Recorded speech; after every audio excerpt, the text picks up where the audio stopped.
Hi, I'm Daniel Pomerantz. Today we're going to talk about the news a little bit, how it changed, whether we can trust it, what's wrong with it, why.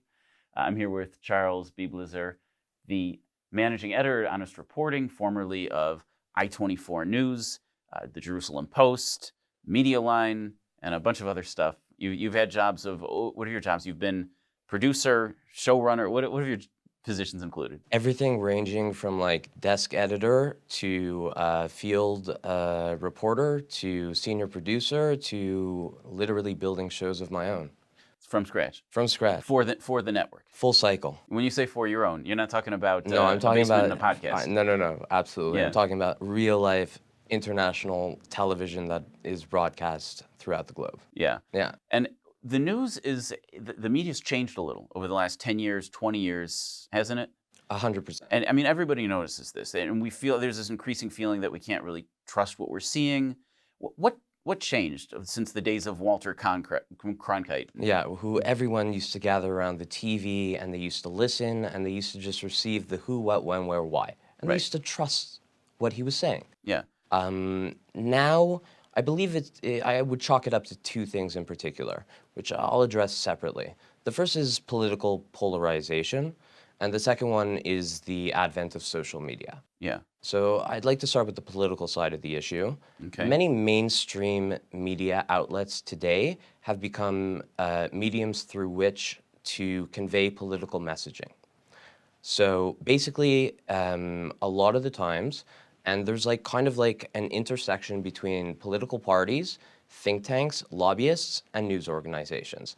And a lot of the things that they concoct together are then literally fed to journalists who almost verbatim write up those talking points in an article. So walk me through it. First of all, what do you mean when you say think tank? What is that specifically? So like if you think of something like there are various think tanks on, let's talk the US, for example. Like if you look on the Democratic side, there's like CAP. So if you look on like the Republican side, there's like the Foundation for Defense of Democracies. One's considered left-wing, one's considered more right-wing. So a lot of the times, these individuals are in close like communications with the political representatives, either on the national level, the local level, etc.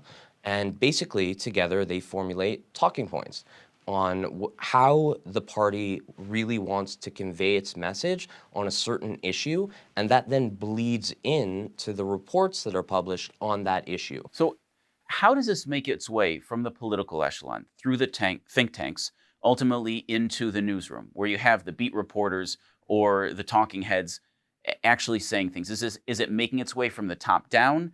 Is it something that, are all the journalists out there being cowboys? I would say in my experience, the biggest example, or the most important probably in terms of trying to sway public opinion, was the Iran deal under Obama.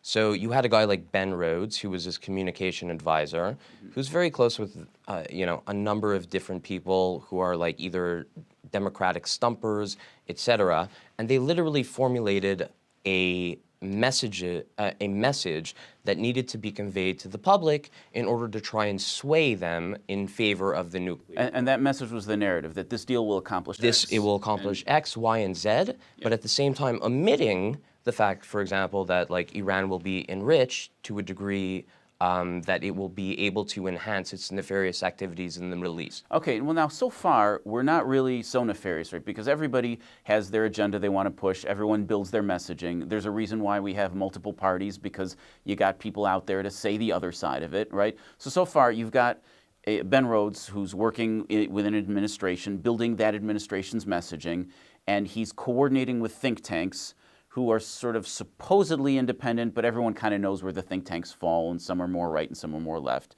So far, nothing about that is too shocking. Now, how does that cross the line into the newsroom? Well, I can't quote him specifically, but there was an instance where he basically was on television or caught on an open mic where he said, like, ha ha ha, we fooled the public.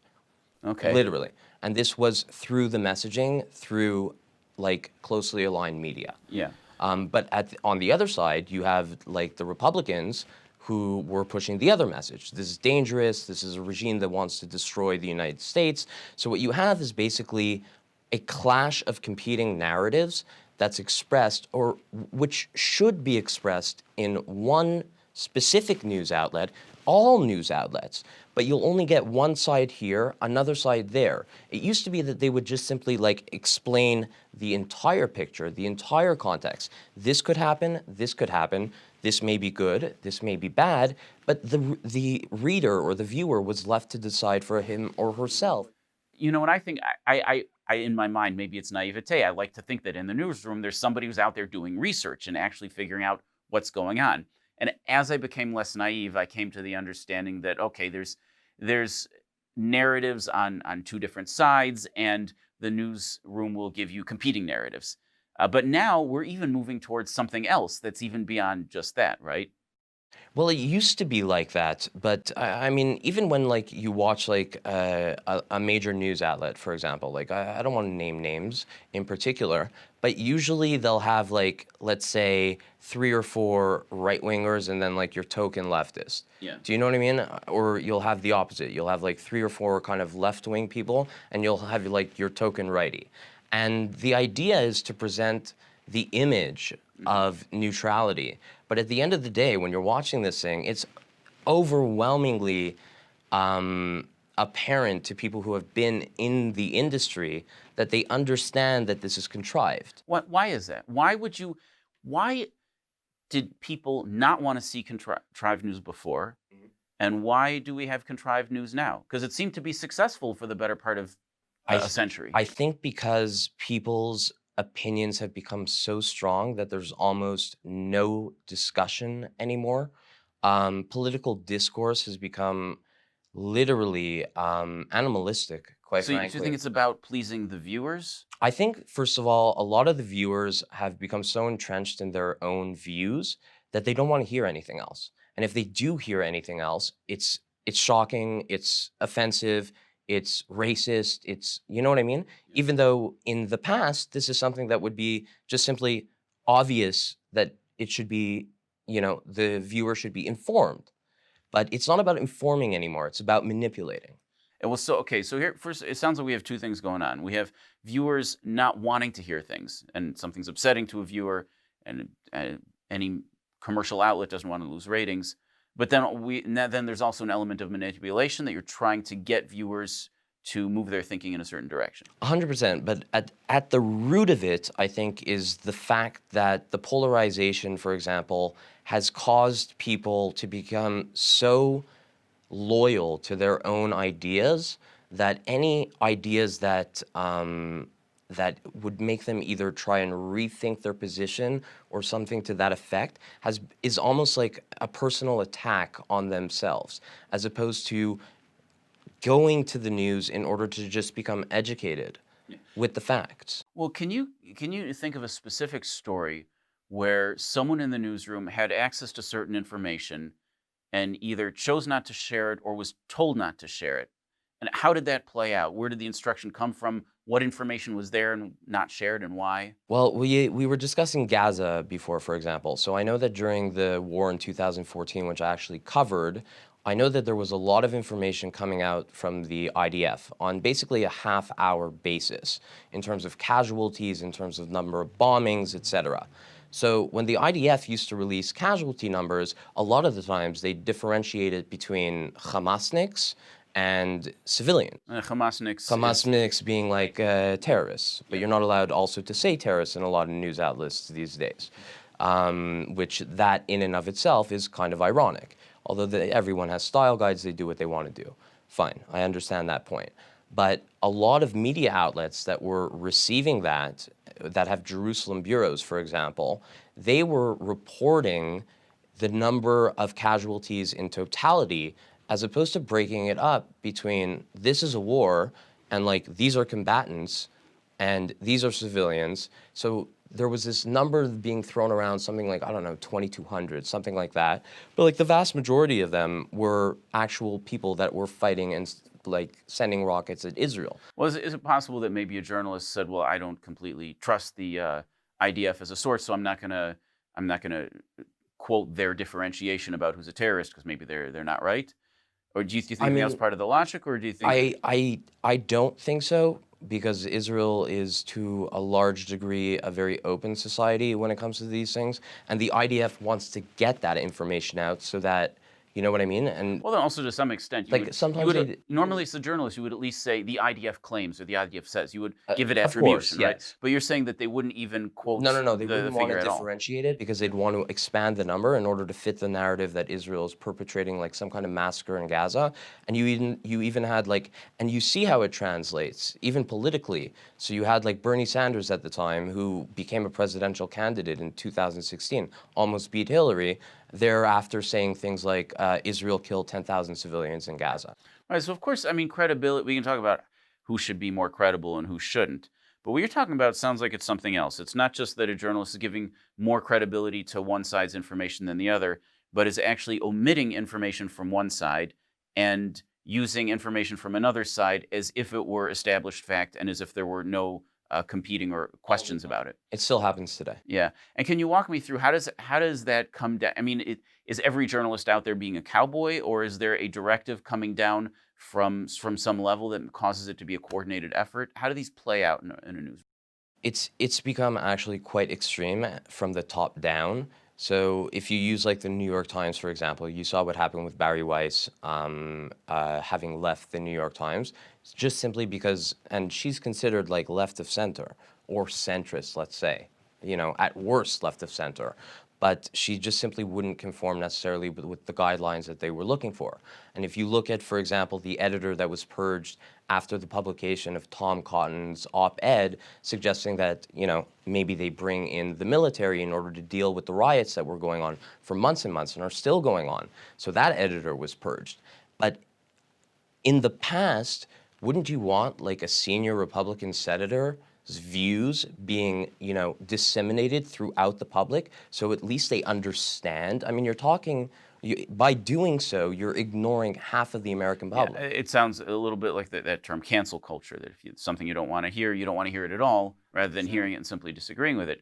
But it raises an interesting question, which is this cynical, which is to say an attempt by a news organization to curry political favor or to get regulatory licenses or to sell more advertising? Or is this ideological? Is this an intentional activity on the part of somebody in the newsroom or in the corporate structure to promote a political agenda?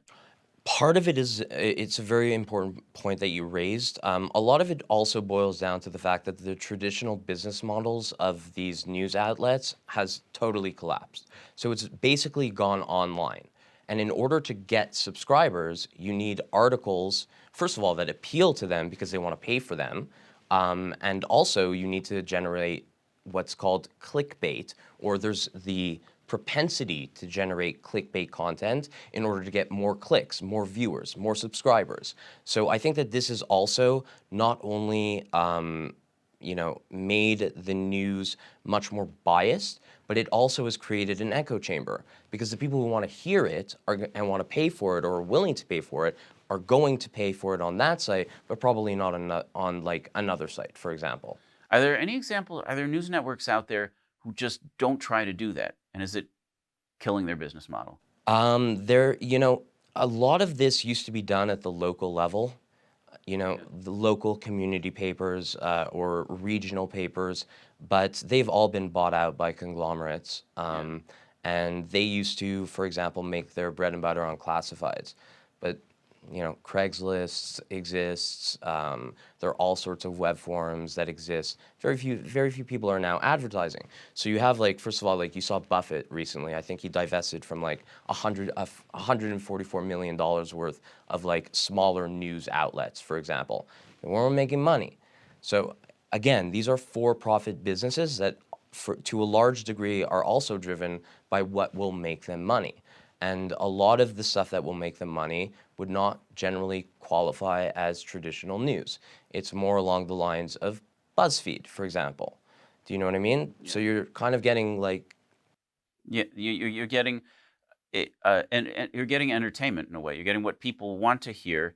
So the thing is, when I listen to the news, I want to know what's going on. Yeah, me too. I don't want to hear my favorite candidate's going to win. I want to hear who's going to win, even if it's not the guy I want, because if all I hear is the things that I want to hear, if I hear my favorite candidate's going to win, the day after the election, I'm going to feel like I just got punched in the face. Well, you saw people crying when Trump won in 2016. They were in total shock. Well, not only crying, but there was a sense that something underhanded must have happened because all the polls showed one thing. Well, I guess it wasn't all the polls. It was all the polls that people were mostly seeing. Yeah. Right. There were people who had factored in different things like the hidden Trump effect. The most important thing, obviously, are the swing states, because at the end of the day, there are basically like, I don't know, 9 or 10 states in play. Yeah. So like, it's irrelevant if Biden's up by 9 or 10%.